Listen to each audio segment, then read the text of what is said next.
Welcome to another episode of Baby Bounce Back. We're into week 19 of training after having my fourth child. I am recovering from a spinal fracture that I've had for a good long while. I began this week with some box breathing. This is where you breathe in for 4 counts, you hold for 4 counts, you breathe out for 4 counts, and you hold for 4 counts. And that's box breathing. I use it as like a meditative moment. I don't really afford myself many opportunities to get away and just breathe for a second. As a mother of 4, they do better when I do better. Self-care is important, and that's what this playlist is all about. I have the added complication of this little guy being mobile. How am I supposed to find any time to breathe now, huh? You can get into anything. But he's really fantastic. He's mostly just sticking to the floor, and he likes to tap on things, but look at him go. He's getting all around. Yeah, you are. So Mama's got to figure out how to keep you entertained while I'm working out, doing my little movements for the day, huh? With my third child, I put him in a playpen, but I haven't found the need to do that just yet. So far, he's been fairly harmless down there, just scooting around, having a good time. I did rowing intervals today. They were 1 minute each. They were close to 250 meters each time, but not always. Worked up a good sweat. Skipping Tuesday, moving right into Wednesday, I start my workouts today with jump lunges. Be very careful as you lower your knee to the floor. You don't want to get into the habit of slamming it down. So this is a controlled descent. And I'm using my arms a lot to help hoist myself back up. We are not being too picky. This is a reverse tabletop plank. Enjoy it. I brought baby boy over so I could keep a close eye on him while I did my dumbbell curls. These are 15-pound dumbbell curls. This is a busted belt that I'm going to use for my banded hip thrusts. I don't exactly have a small band, so I'm going to try and wrap this around and see if that works. And I can get my hips off the floor, but only barely. The first 2 rounds of these, I didn't have any issues. They almost felt a little too easy. And then by round 3 and 4, I had experienced some type of shift. And only time will tell whether it was a good shift or a bad shift. Right now, I always hope for a good shift, moving on towards better and healthier and pain-free living. Single unders. I was able to do 194 single unders in a row. That's the most I've been able to do in a long time. And once I can get to 200, I will have reached one of my goal markers. And that is exciting. Don't forget to cool down with your stretches. You have the ability to stretch for deeper and longer after your workout because your heart is beating and your blood is flowing faster, so you can get a deeper, more thorough stretch after a workout is over. And here I am telling the story to my daughter about, we were talking about falling asleep in class. So that's what my face is doing right there. I'm sorry about that. I was telling her about this one time in algebra. My teacher had me sit next to her gigantic fan, and it made this kind of sound, so I could never hear the lesson anyway in algebra. But I could sleep through math and still get straight A's. It wasn't a problem for me. I imagine she had other students that it was a problem for. Anyway, so that's why she put me next to the fan. And one day she thought I was asleep, and looking back, I probably was now. Talking in my sleep too. These are my swimming stretches for swimmer's arms. Get them done. We took a break here because the baby had actually reached out and grabbed his sister's ponytail, which she thought was adorable. She was like, here, try again, but he wasn't interested once we pulled out the camera.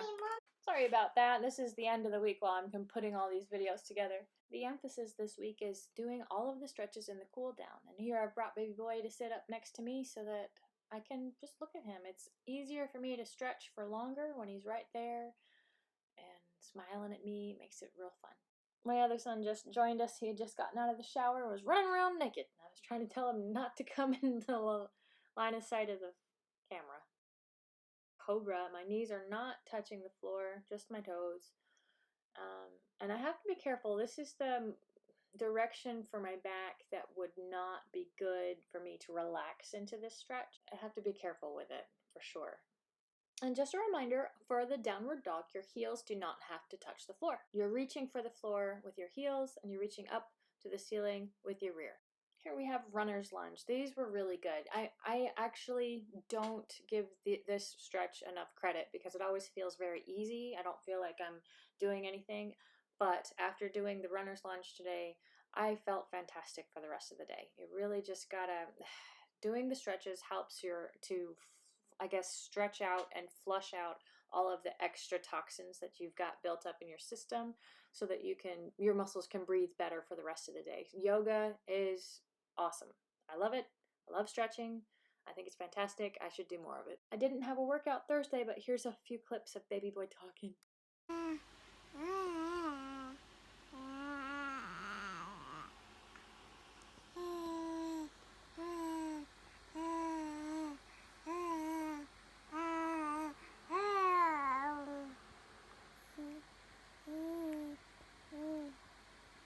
Mama.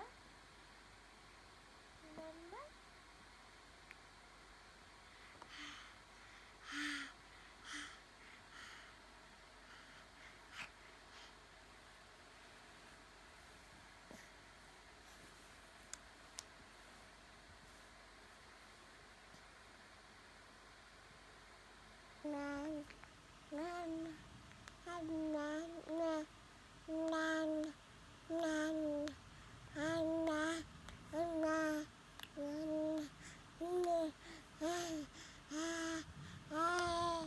You say mama. You say mama. Mama. Mama.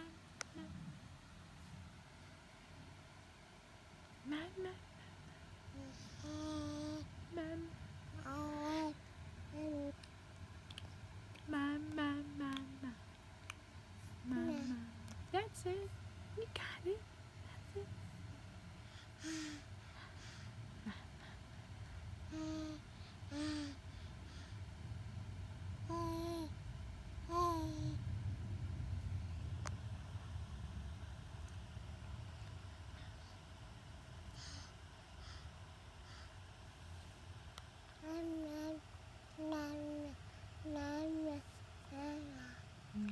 Good job, baby.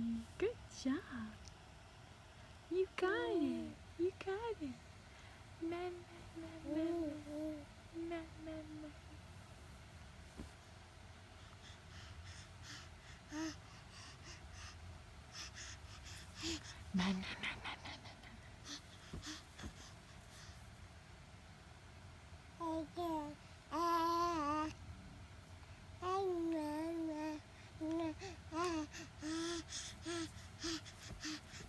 Should we look at your little teeth first?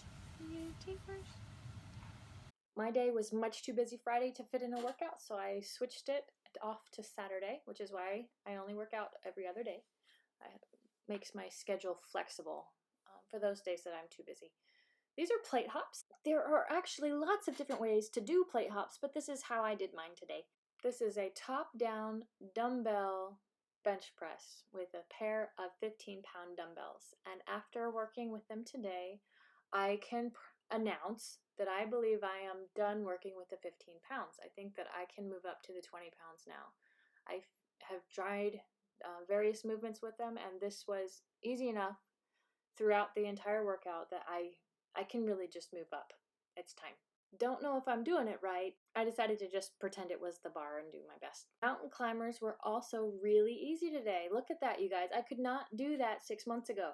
Trying to have a baby with a spinal fracture was not a piece of cake. It was all the cake. I'm sorry. Okay, so these are banded rotations. I decided to break out the crossover symmetry. I actually bought crossover symmetry a couple of years ago because my shoulder, I had something going on in my shoulder that my doctor thought was credation. She was all like, credation, oh! And so I went and talked to the physical therapist, and they discovered that it was just a stiff rib. I had a stiff rib up, and my highest rib was stiff. So we fixed that. It took some doing. And while I did my workout today, this is what baby boy was doing. So I guess I don't have to always find him something to do. He'll find himself something to do. This is the soccer ball, and he was just having a good time moving it around and chasing it all over the room. It doesn't have sound because he's generally very quiet, very fascinated with the movement of the ball and just watching it. So he's not making any sound. which is why I went ahead and just muted it. The rest of us in the family, we are all very loud, actually. We're trying to practice being quieter in the house if we can. We are super loud. I was blessed with a pair of lungs, and all of my children inherited it, so. It actually got worse when I went into the hospital with the newborn. I went away for 2 days, and when I came back, my 4-year-old, my then 4-year-old, had risen 10 decibels. Or whatever, 10 orders of magnitude in volume, or something like that. It just seemed like that. I came back, and he was super loud, but it's because he didn't have mommy there, and mommy was the one who always listened. And he had to, I guess, assert himself and be able to be heard. He had to start, he was shouting at everyone, hey, yeah, really loud. He wasn't being mean about it. It wasn't a nasty kind of shouting. It was just super loud. He was just talking 10 times louder than he used to. And here's my last stretch session of the week with the baby. I brought him to stretch with me, I guess mostly just to keep him where I can see him, so I know he's not getting into too much. He's always watched me work out. I've always just put him in that little chair, and now that he's moving and flipping out of it whenever he wants to. I never really feel the stretch with these pigeon poses either, but I remembered how good I felt after the runner's lunge last time. I thought I'd give them a try. Ta-da! And this is what it looks like when I do my downward dog with my heels on the ground. Except I'm cheating because my hands are on the platform. So they're raised up about 1 inch or 2. Just a reminder, you don't have to have your heels touching the floor in your downward dog. They just stretch down towards the floor. Good luck, guys, and have fun stretching this week. Remember, keep moving.